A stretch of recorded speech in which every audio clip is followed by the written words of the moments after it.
So hello everybody again for our last EPEL guest lecture for this semester. And thank you to AKSE for financing our lecture program through the EPEL financing program. First, Dennis Bertram is going to introduce Sarah Son shortly, and then we will have the guest lecture on human rights and North Korea. Yeah, thank you for Dr. Sarah Son for being here today. I want to make a short introduction of her so everybody knows. Dr. Sarah Son joined the School of East Asian Studies of the University of Sheffield in August 2019. She completed her PhD on Identity and Inter-Korea Relations at the School of Oriental and African Studies in London 2014, before spending 5 years working in South Korea and the non-profit sector of North Korean human rights issues. Her work there included human rights research and monitoring, reporting and media engagement, consulting with the United Nations, foreign missions and advocacy organizations, and project management of human rights documentation training for NGOs both in and outside Korea. Her current research involves methods and monitoring and recording human rights abuses in North Korea through interviews with North Korean escapees to South Korea. She's involved in a project that uses geospatial information systems, GIS, technology to map the locations of abuses, as well as relevant event information. That's for the short introduction, and I want to give the stage to Dr. Son. Thank you for that welcome. I've been looking forward to this for a while. It's really nice actually to have a small group to speak to. I'm looking forward to our conversation afterwards. I just wanted to say that today my talk is going to be fairly sort of policy oriented, looking at the role of identity in the way that, or state identity in the way that South Korea deals with the North Korean human rights problem. But I'm very happy in the Q&A if you have questions about the situation of North Korea, of human rights in North Korea, or daily life in North Korea, or if you want to dig down a little bit more into the situation that North Korean refugees deal with and this sort of thing. I'll be very happy to talk about that in the Q&A if you wanted to ask anything else. Just to get started, I'm going to share my screen with you. Okay, is that slide full screen now? Can someone just let me know? Yep, brilliant. Okay. All right, so I've called this Global Governance, Human Rights and Reconciliation on the Korean Peninsula because it does incorporate some sort of the theories of global governance, but I'm trying to connect this question of human rights and the overarching problem of finding reconciliation between North and South Korea, the continuing inter-Korean divide, and so on, which I think is not something you see a great deal of talk about. You'll see them discussed separately, but not often together. So this is something I'm really quite interested in, and I've done a fair bit of research on to date. So you already have heard a little bit about me, but I just wanted to just mention a little bit more about what I was doing in Korea before returning to the UK a couple of years ago. So I was working for an NGO. I'm just going to hide that. I was working for an NGO called the Transitional Justice Working Group, where we were basically launched a flagship project which involved documenting, or basically recording, North Korean human rights violations using something called geospatial mapping or remote sensing. So detecting information about human rights violations from a distance remotely without actually being in the country, combined with interviews with North Korean escapees who came to see us in the office.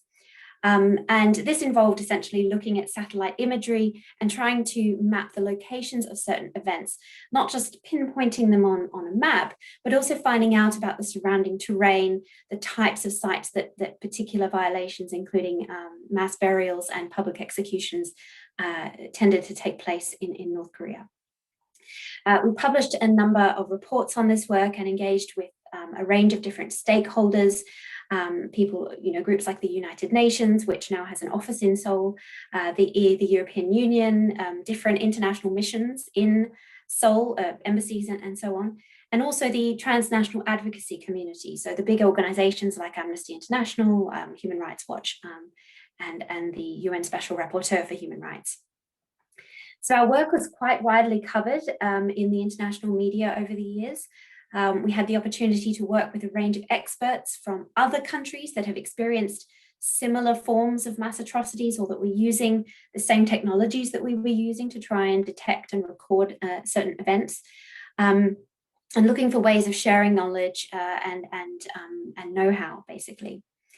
So while doing all of this work at the same time, I was also sort of continuing on with my academic research, trying to extend my PhD work in my own time.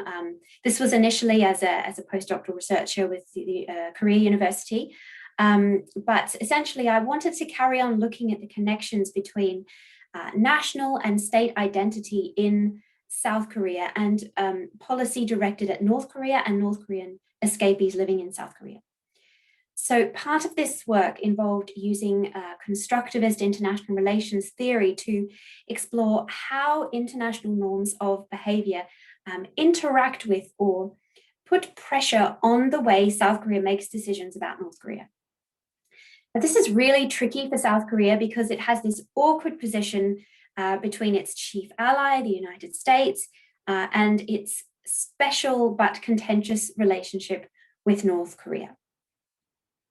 At the same time as I was doing all of this work, so trying to carry on with the academic research, doing the human rights work, it was also a really exciting time in South Korea in terms of political events, what was going on. We had a couple of presidents come in and out, and we also saw these highly sort of visually engaging summits between North Korean leader Kim Jong-un and Donald Trump, and Kim Jong-un and the South Korean president, Moon Jae-in. And this was the first time in well over a decade that this had been possible.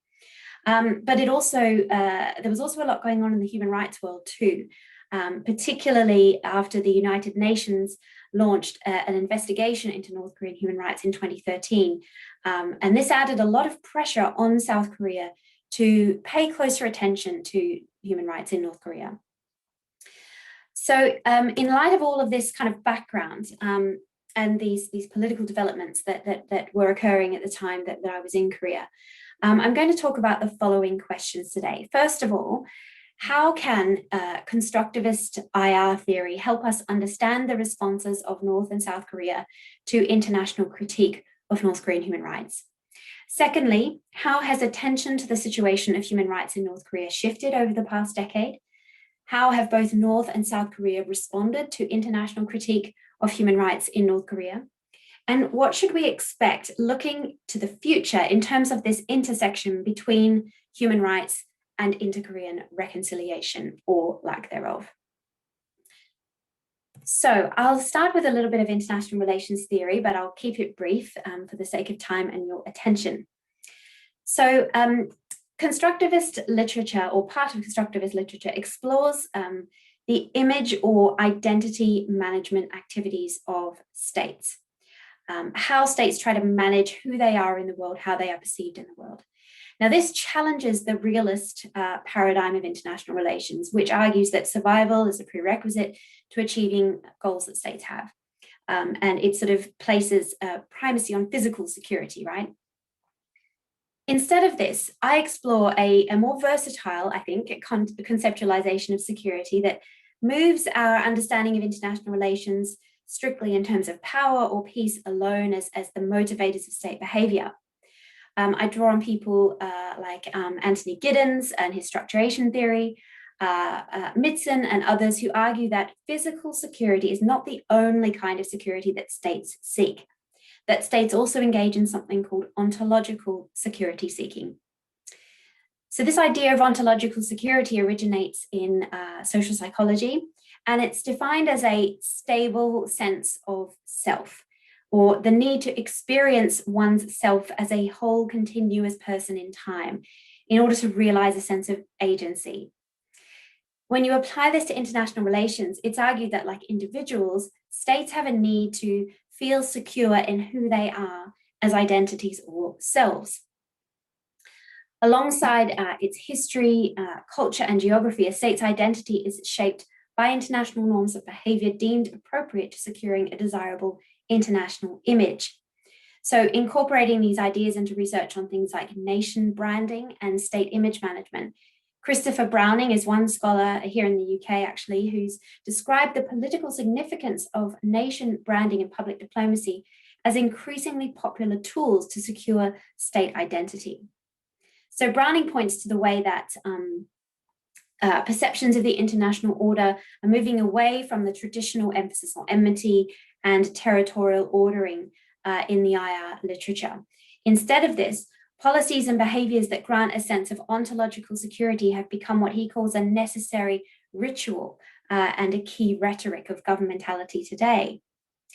So the result is that for states today, self-esteem has become very important, along with national dignity. And we see this in things like nation branding campaigns, which you might have come across in advertising, but also in the way states seek to project their records on things like climate change or how well they have handled the pandemic, for example. So a key method for shaping a secure, positively viewed state identity is through adherence to norms of behavior that essentially meet the approval of other states. Now, Peter Lawler is another scholar who talks about what he calls internationalist foreign policy as a key method demonstrating norm adoption by states. So these policies provide a place for states to perform, a performative platform on which they can exhibit a particular national project or a set of values, while at the same time seeking recognition from the international community. So how does this all apply to South Korea? Well, South Korea has, particularly since the kind of mid to late 2000s, been very active in terms of its identity management, its image management. This was around the time when it had its first big nation branding campaign. And this is largely derived from the fact that South Korea has long been battling what's called the Korea discount. So this idea that in both business and diplomacy, South Korea is constantly having to differentiate itself from North Korea to say, hey, no, we're not the troublesome nuclear weapons wielding state, we're the other one, we're the good Korea, the one that makes Hyundai cars and Samsung televisions. And this has been a really strong driver of South Korea's decades-long effort to demonstrate to the world that it's distinct from and morally superior to North Korea. So South Korea sought to do this by, hosting G20 summits. They've had a Secretary General of the UN, international diplomacy, increasing its foreign aid budget, the Korean wave, of course, Hallyu, and most recently, kind of trying to export what it called K-quarantine, or its approach to handling the coronavirus pandemic. And despite, the success of this, Korea is very cool, it's very popular globally in many ways. This work is still incomplete. Increasingly, the South Korean government, I think, has recognized that economic development is only part of a larger set of criteria dictating a state's international standing. And it's increasingly having to adjust its policy agenda and its own identity narrative to mitigate any threats to the image that it seeks to protect. Now, part of South Korea's international image, of course, is its unification policy. The international community knows that there are two Koreas, by and large, some don't, but, and there is this idea that one day that the two Koreas will be unified. And it's within this policy framework, this unification policy framework, that the question of North Korean human rights is most often dealt with. And this encompasses policy and discourse aimed at both domestic and an international audience, and it cuts across both private and public sector activity. So to begin to understand how the situation of human rights in North Korea has been significant in South Korea's governance and its image management strategy in relation to the international community, but also its own people, we need to look first at how attention to the situation of human rights in North Korea has changed in recent years and what the consequences have been for the policy and diplomacy of both North and South Korea. So I'll start by just talking about how human rights have really come to greater attention of late. So human rights abuses occurring in North Korea, they're not new. They have been taking place essentially since the founding of the North Korean state, but perhaps intensified as Kim Il-sung consolidated power, as he sort of did away with or removed all opposition and established himself and his family and his elite as the rulers of the country. But the sort of greater or wider awareness of the forms and extent of human rights abuses that were and continue to take place were obscured from public knowledge in South Korea for a long time, really until the early years of the Kim Dae-jung government, which came in 1998, and his Sunshine Policy, which you may have heard of. So this policy of engagement with North Korea marked a step away from decades of policy that was very conservative, very hardline. It, was very sensitive to the communist threat, and was basically focused on eventual unification of North Korea by absorption. We just wipe out North Korea, absorb it, and be done with it. But the Sunshine Policy really looked at the reconciliation question differently. It focused on dialogue and engagement with North Korea, with a big humanitarian component, lots of aid, economic cooperation, and so on, and development projects as well, joint development projects. At this time, acknowledgement was made quietly of the importance of defending human rights in North Korea, but this was done very cautiously. The stress was really on the need to uphold principles of human rights only to the extent that it didn't impede what was called realistic inter-Korean relations. Basically, in order to talk to North Korea, we have to be realistic about how much we can talk about human rights, essentially not at all. And the preferred government stance during this period was to view human rights as a byproduct of economic development and improvement in the standard of living in North Korea. So to improve human rights, first of all, let's deal with access to food, let's deal with agriculture, various sectors of economic development and growth across the country. This approach was aimed at avoiding significant focus on human rights and by implication regime change as well, as this would have basically have made the Sunshine Policy impossible to deploy. In 2003, the Roh Moo-hyun government abstained from a vote on a resolution adopted by the United Nations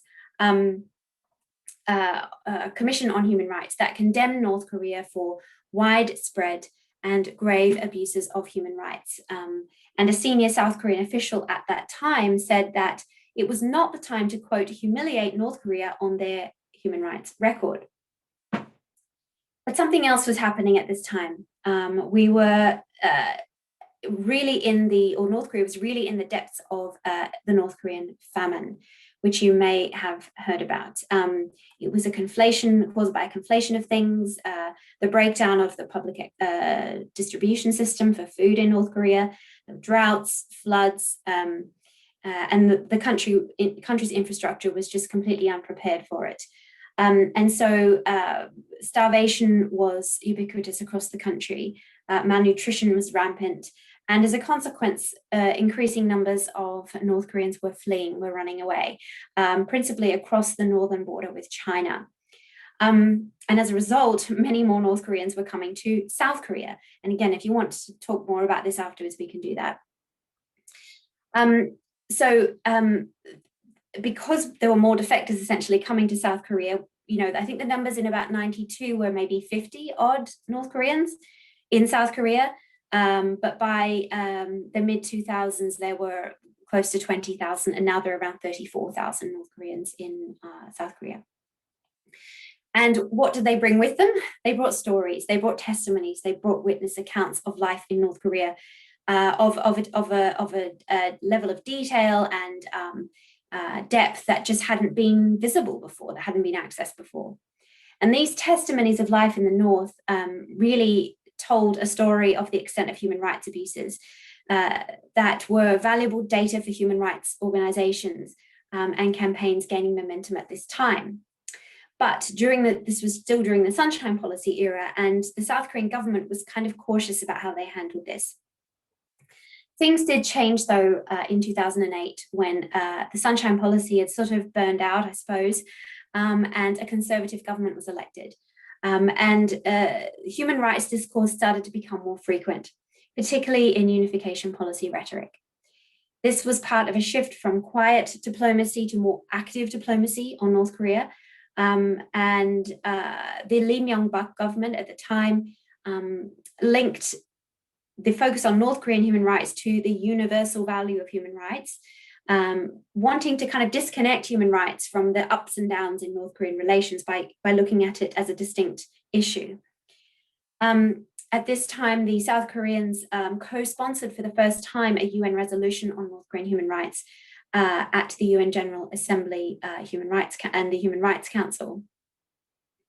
And this approach found pretty fertile soil because there were a couple of incidents, which I've got pictures of on the slides here, that were part of an escalation in Korean into Korean tensions. First of all was a sinking of this South Korean Navy ship, allegedly by a North Korean torpedo, although interestingly, North Korea has never admitted it. And then the top one was the shelling of a South Korean island, Jeonpyeong Island, in 2010 as well by North Korean fire. And this all meant that the government sort of given up on engagement efforts and was more interested in then talking about things like human rights. It wasn't as worried about relations breaking down. In addition to this, in the latter part of the 2000s, North Korean defectors became a greater topic of conversation in unification discourses and more widely. And this was where human rights came up again as something more of a prominent part of the conversation. And this partly had to do with there just being more North Korean defectors in total. But the South Korean government began to frame accepting them as something that was important from a human rights perspective. And it was positioned as a, quote, issue important for the advancement of our society, our national welfare, and the future of Korea. President Lee Myung-bak in 2012 took the issue of defectors who were being detained in China or repatriated from China. Now, you might know that China has a repatriation agreement with North Korea where they will send any North Koreans caught in their territory back, and then they usually end up in prison. But President Lee Myung-bak took this to the Human Rights Council and asked for this to be recognized as a problem. And this was different because it was talking about the acceptance of North Korean defectors less as about kind of like a familial responsibility towards kind of co-ethnics. And it was shifting towards talking about caring for North Korean defectors as a human rights a value associated with being a responsible actor observing human rights. At the same time as this, growing international awareness of the scale of North Korean human rights abuses, as well as an international campaign to lobby the UN, was successful in establishing a UN Commission of Inquiry, or COI. I'll talk about it as the COI from now on. But essentially, it took the discussion on North Korean human rights to a whole new level. It was led by some experts, including Justice Michael Kirby from Australia and Sonia Bezerko from Serbia, who I've spent quite a lot of time with. She has done a lot of work on documenting human rights abuses under Slobodan Milosevic in the former Yugoslavia, in Serbia rather. And so this UN COI in North Korea spent years interviewing dozens of witnesses from North Korea, in London, Seoul, Tokyo, and the US, resulting in this hefty report. So they focused on these 9 areas of rights on the slide here. And eventually, after a year of work, they published this report finding that crimes against humanity, including extermination, murder, enslavement, torture, imprisonment, rape, forced abortions, persecution, deliberate starvation, and enforced disappearances have been committed pursuant to policies at the highest level of the state. At his statement at the UN Human Rights Council, the chairman, Michael Kirby, stated that the gravity, scale, and nature of these violations perpetrated over decades reveal a state that does not have a parallel in the contemporary world. Now, the COI did a couple of things. It urged the UN Security Council for the first time to refer the situation in North Korea to the International Criminal Court. And there was a resolution passed to support this shortly afterwards. Now, referral to the International Criminal Court, if you're not sure, would mean that the court could begin an investigation, which could lead to the issue of an arrest warrant for someone like Kim Jong-un or other members of the leadership associated with charges of committing crimes against humanity. Now, of course, this hasn't happened for one significant reason, that the UN Security Council members have to vote on a referral like this. And if any one of the permanent 5 members of the Security Council vetoes that recommendation, it won't go through. And of course, 2 of North Korea's friends, China and Russia, are members of the Security Council. So it's highly unlikely that a referral like this would ever take place. But the symbolism was significant, and we'll see why in a little while. So armed with such vehement criticism of the North and its actions, South Korean NGOs, including the one that I worked for, were the first to seize the opportunity to increase the scope and legitimacy of their North Korean human rights advocacy work. And this meant a lot more exposure in public settings for human rights activists and experts from all over the world, actually, coming together with foreign diplomats, South Korean government officials, and representatives from different settings that were seen as examples for the Koreas for the future. And at some of these meetings, and I went to quite a lot at this time, I was in Korea at the time, and there were lots of conferences and forums on human rights and so on. And there were lots of comments around things like, puzzling silence over North Korean human rights in South Korea, the level of media disinterest in it, and the politicization of human rights at the expense of, real progress. In addition to this, the UN established a human rights office in Seoul to gather evidence about abuses and crimes against humanity with North Korean refugees. The US launched tighter sanctions on North Korea associated specifically with human rights. And since then there have been a number of resolutions and tightened sanctions linked specifically to human rights violations in North Korea. So, on the basis of all that, how did South Korea respond to both the increased attention to North Korea's human rights record and also this international critique of South Korea's kind of lukewarm position towards it? Well, perhaps this most significant move was the decision by the South Korean National Assembly to introduce a North Korean Human Rights Act in 2016. Now, this was after 11 years of deliberation. So, it's hard to imagine that there was any other reason why they decided to go ahead and introduce the act other than the UNCOI happening, basically. The Korea Institute for National Unification, which is a think tank that does a lot of research on North Korea on behalf of the government, it justified this new act as being, quote, in line with the international community's publicizing of the North Korean human rights issue, which kind of points to this idea of image management, right? This idea that they are trying to bring their own actions in line with international norms. It's also worth noting that the US had had a North Korean Human Rights Act since 2004, and Japan had had one since 2006. And the South Korean government acknowledged after passing its own act that it appeared belated for South Korea as the, quote, stakeholder in the inter-Korean issue to be so tardy in formulating its own version. Now, this act offers several clues as to some of the factors that contributed to its passing after the UNCOI reported. First, it talks about the act being part of a commitment to human rights as part of this journey towards peace and unification. It's also noted in the act that South Korea has a duty to uphold human rights as a set of universal norms. And finally, that South Korea needs to work in cooperation with the international community. And this was a speech that then President Park Geun-hye, since disgraced, she was impeached eventually over something else, which I can talk about if you want to know, but she gave a speech in Dresden where she said that unification is the jackpot, kind of, again, pushing this idea that, we can absorb North Korea and it will be an economic boon for everybody. and that human rights will be a strong sort of part of that journey. So the argument that I sort of want to make, I guess, is that the North Korean Human Rights Act, I think, was aimed at demonstrating the right moral values in the eyes of the international community. And this was part of South Korea's larger image management strategy, which was launched in earnest, as I said, in the late 2000s and continues today. So observers have noted that at the root of South Korea's image problem is the fact that for the past 50 years, South Korea had spent, or the previous 50 years, South Korea had spent a lot of time building the country rather than marketing it, which has meant that for many outsiders, the most famous Korean, unfortunately, is still Kim Jong-un. But with democratization came this need to make itself global in an era where state reputation is increasingly being redefined in terms of new values of moral authority.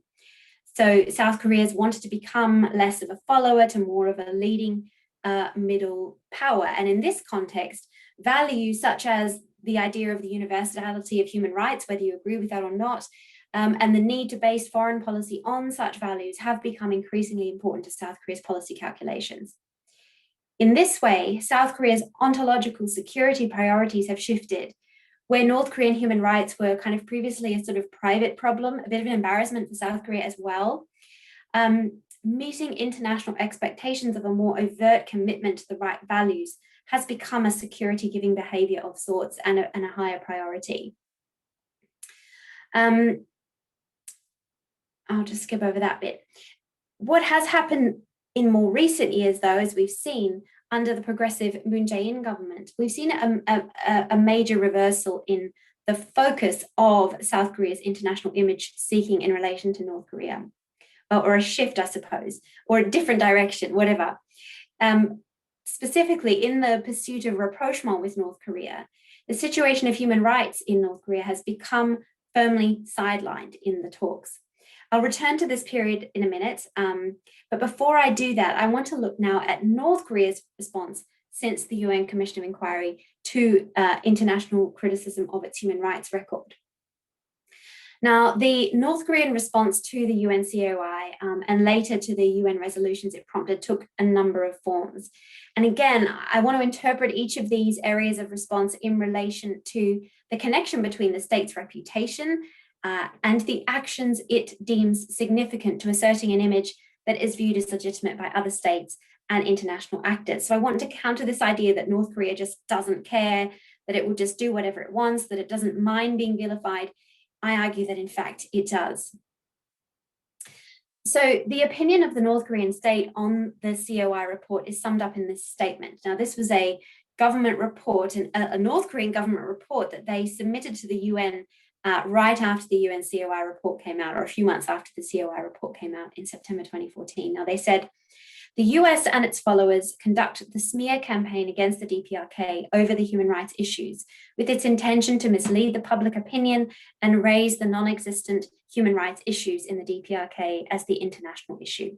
They also intend to defame the image of the DPRK in the international arena and dismantle the socialist system under the pretext of promotion of human rights.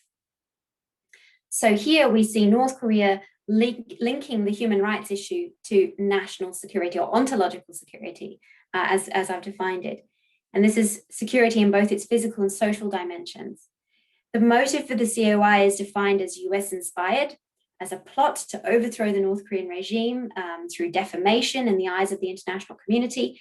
And human rights are situated as a channel through which to achieve the larger goal or US-led goal of dismantling the socialist system. Continuing in this vein, after the UN COI and the months and years that followed, North Korea sought to deny outright the claims of the UN COI report. It discredited the report's authors and contributors through a particularly vicious personal attack on Michael Kirby, which you can Google if you're interested. It also explained or defended the North Korea's treatment of its people as sort of, showcasing what it does do, how it does uphold various areas of human rights. And it also decried the insult caused by the US-led Western plot against the North's very existence. Now, it quickly became clear that what had really raised the ire of the North Koreans was this International Criminal Court referral recommendation. This report that the North Koreans issued as a rebuttal to refute the COI report restated the severity, just how offended they were by mention of criminal accountability for the leadership. It said this quote on the first point there: growing louder are the voices calling for dealing with merciless sledgehammer blows at those who hurt even the dignity of the supreme leadership of the DPRK, fully representing the people, which cannot be bartered for anything. So what the North Koreans were doing was they weren't discrediting the validity of all international human rights norms or international law, but they were denying that North Korea was in violation of them. They were arguing for defining rights according to national conditions and blaming, US hostility as a plot. The North Korean verbal defensive has continued since this time. Throughout its public discourse, the North carries this claim that its objection is not aimed at human rights norms in general, but rather at the dominationist interests based on Western values, and how these skew the correct development of human rights norms in line with domestic interests. So in addition to these statements, this kind of verbal rebuttal to the COI report, the North Koreans also got busy in terms of what was called at the time a diplomatic charm offensive.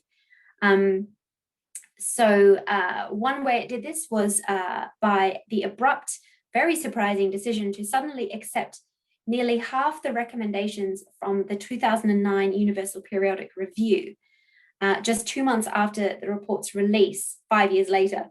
And it also was just before its next review. So if you haven't heard of the Universal Periodic Review, this is a mechanism at the UN where states review each other's human rights records, and they basically make recommendations to each other. There is no sort of follow-up or monitoring power though. So it's kind of on states to just enact what they promise to do. And there's no way of checking that or to sanction it if they don't. But it is kind of useful, I guess, for at least highlighting areas where states are not compliant. So one of the readings that I think I gave or recommended for this lecture was by Jonathan Chow, and he analysed this event, this sudden decision to accept the UPR recommendations, or some of them, and how North Korea ended up praising the Universal Periodic Review as the most innovative and cooperative mechanism in the Human Rights Council. North Korea then went ahead and signed some optional protocols on various areas of rights, submitted reports to the Convention on the Elimination of All Forms of Discrimination Against Women, ratified the Convention on the Rights of Persons with Disabilities, and it also took the historic step of allowing the UN Special Investigator on the Rights of Persons with Disabilities to make an observation visit to the country. She went, she's pictured in the top here, she came back and of course, basically, just said it was a bit of a waste of time, really. It wasn't, she didn't feel that anything she was shown was an accurate representation of the experiences of those with disabilities in North Korea. But on top of this, diplomatically, the foreign minister of North Korea, Ri Soo-young, visited the UN General Assembly for the first time in 15 years. And he announced his country's, quote, willingness to promote human rights, dialogue and cooperation on an equal footing with other countries which are not hostile to it, which does eliminate some of the possibilities for conversation. But anyway, there were a number of other diplomats traveled to Brussels and different places to try to engage the international community.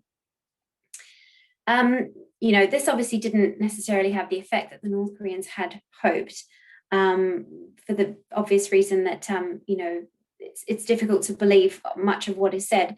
But these actions taken by the North Korean regime, I think, highlights the many instances where it engaged in significant image management maneuvers.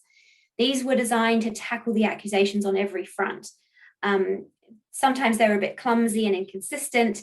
There were a couple of North Korean diplomats who stood up at a UN General Assembly event and were shouting and arguing with the special rapporteur for human rights, and it just didn't look very good. but they're essentially trying to reclaim the narrative on North Korea's human rights record, which is, you know, a fundamental component of its image and standing in the eyes of the international community. So what can we expect going forward now? What has happened since this time? And what can we expect in terms of the intersection between the situation of North Korean human rights, the responses of North and South Korea, and inter-Korean reconciliation? So I mentioned earlier that the arrival of the Moon Jae-in administration in 2017 did see a retreat on South Korean attention to North Korean human rights. So under the North Korean Human Rights Act in South Korea that was passed in 2016, they were supposed to set up a human rights record center where they would, you know, interview North Korean refugees and build this huge database of violations data and then publish reports. That center basically was moved out of Seoul. It barely has any money. They've been told, you know, that there is just to hold off on publishing anything. So it really hasn't been able to do the things that it was intended to do, this act. They were also supposed to appoint an ambassador for human rights, North Korean human rights in South Korea, which hasn't happened either. So everything's sort of been frozen, as it were. During the summits between Moon Jae-in and Kim Jong-un, as well as between Kim Jong-un and Donald Trump, human rights were firmly off the table, as everyone knew full well that any mention would be the swiftest way to shut things down. The Moon government's time in office and its potential to achieve progress on rapprochement with North Korea, or to realize any of the early summit commitments to do things like sign a peace agreement or whatever, these have also been thwarted by the COVID-19 pandemic. So it's worth noting that had we not had the pandemic, we could be seeing a lot more progress on these things. So it's hard to know what would have happened. And sadly, Moon Jae-in is, you know, is leaving government next year. So it was a shame that the pandemic hit when it did from an inter-Korean relations point of view. But this doesn't mean that the Koreas have not been speaking. So I don't know how closely you follow Korean politics, or if you know, quite new to it, but if you have, you might have noticed that in 2020, mid-2020, so this was around June last year, I think, North Korea began a sudden, very vocal campaign targeted at these so-called balloon warriors in South Korea. So these are North Korean defectors and others who attach materials, including bottles of rice. Some are Christian groups who attach Bible extracts. They attach political leaflets, posters, and also digital storage devices containing foreign media to large helium-filled balloons and send them to North Korea. So North Korea, they've been doing this for a long time, you know, I don't know, 10, 15 years. I think in 2014, North Korea shot down some of the balloons. There was a bit of a fire exchange across the DMZ, but generally it kind of just happens. I should note that also North Korea sends leaflets to South Korea. I used to pick them up on the side of the Han River in Seoul. When I was running in the morning, I would find these North Korean leaflets that they drop at night. And usually the parks officers come and clean them up before local people can find them. But I would go hunting for them early in the morning because I've got quite a collection now. But anyway, these balloons were being sent over by these defectors, and North Korea suddenly got very vocal about it. They threatened to, the North Koreans called the North Korean defectors human scum. They threatened to withdraw from the North-South Panmunjom Declaration signed in 2018. And North Korea also threatened to blow up the Inter-Korean Liaison Office in Kaesong in North Korea. And a couple of days later, it did blow it up. As you can see in the top picture here, they blew it up on June 16, 2020, which was a real shame. Now, South Korea was really spooked by this because it was a sign that North Korea was very serious about its willingness to take a strong stance on the balloon warriors. And in response, the South Korean Ministry of Unification decided to take more decisive action aimed at curbing not just the balloon warriors' work, but all North Korean human rights activism. It did this by announcing that it would be reviewing 64 NGOs in South Korea campaigning on North Korean human rights issues, or assisting North Korean defectors, like just with settlement, day-to-day life support and counseling and things as well. It said it would also be inspecting those groups. Now, the government demanded the submission of documents to prove the organization satisfied the legal requirements of the Assistance for Non-Profit Organization Act.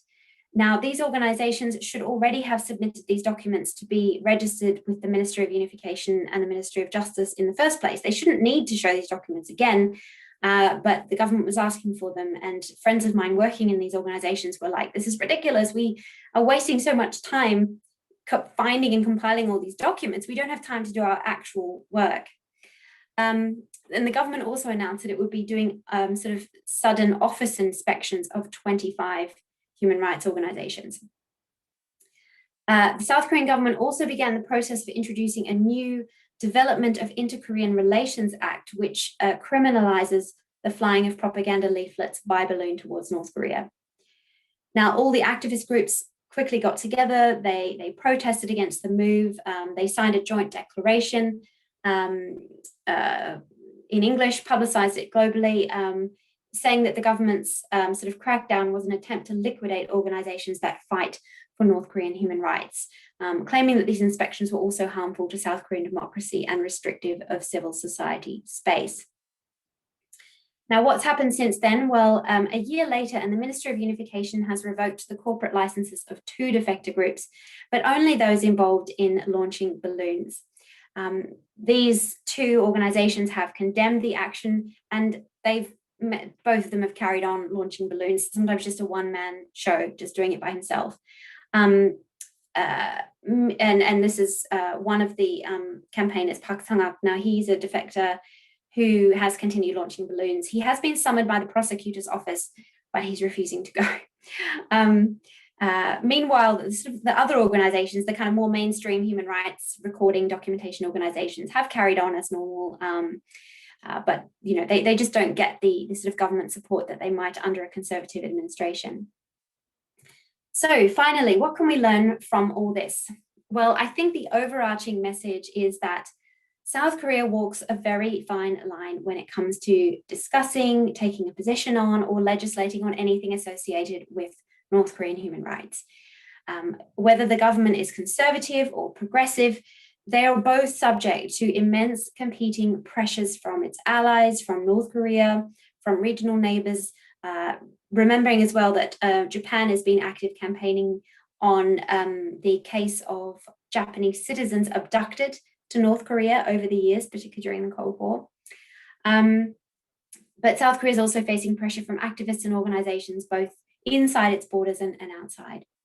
And it's impossible to respond to the moral and political interests of all these actors at once. Conservative governments have shown a preference for engaging with its chief allies, the international community and the UN, in taking a more vocal, harder line towards North Korea, on the assumption that it's unlikely that relations are going to be positive anyway, because North Korea has never liked conservative governments in South Korea. In contrast to this, progressive governments have preferred to pursue rapprochement and sideline human rights dialogue in order to achieve that dialogue. Both forms of government, though, I think are responsive to a guiding need to demonstrate South Korea's moral standing and garner the esteem of the international community as a responsible middle power. And it will always frame its policies in these terms, that it is a responsible power, whether the focus is on engagement and peace or harder line sanctioning and human rights dialogue. But I've also tried to argue today that I think this is all tied up with state identity.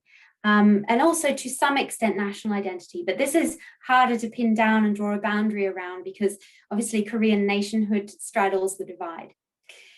This identity is the face that South Korea presents to the world, but it also has to be accepted domestically. The message has to be coherent. South Korea claims as part of its identity to value peace, to defend human rights, and to uphold the ideal of unification as an eventual goal. But balancing these things is really difficult, even at the best of times. In addition to this, South Korea really can't influence North Korea meaningfully in terms of how it treats its citizens. It's unlikely that any single actor or strategy is capable of forcing an overhaul in North Korea's style of governance in ways that improve its human rights record, particularly on civil and political rights. because the regime depends on the systematic violation of civil and political rights in order to stay in power. This is a conversation for another day though, or later, but I'm going to end there. I hope that what I have shared today has been useful and has helped illuminate some of the complexities of this issue as part of the continuing challenge of overcoming the Korean conflict. So thank you so much for your attention. I'm very happy to answer any questions after the recording. Thank you.